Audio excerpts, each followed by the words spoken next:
এখানে উপস্থিত আছেন যারা মাহমুদ রহমান বাংলার সকল জাতীয় নেতৃবৃন্দ, সংগঠনের বন্ধুরা, গণমাধ্যমের বন্ধুগণ, সুধীমণ্ডলী, আপনাদের সবাইকে শুভেচ্ছা জানাই এবং অভিনন্দন জানাই।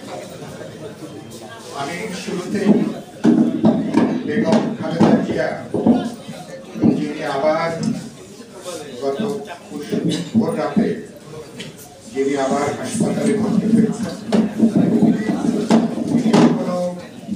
এখনো খুবই সংকটজনক পর্যায়ে তিনি আছেন। আমি তার সুস্থতা কামনা করি এবং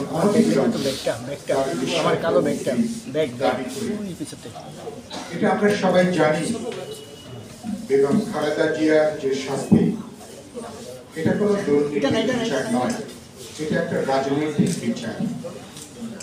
এই সরকার তার প্রধান রাজনৈতিক প্রতিপক্ষ বিএনপি তথা বিএনপির চেয়ারপারসন, এদেশের জনগণের এই মুহূর্তে সবচেয়ে জনপ্রিয় নেত্রী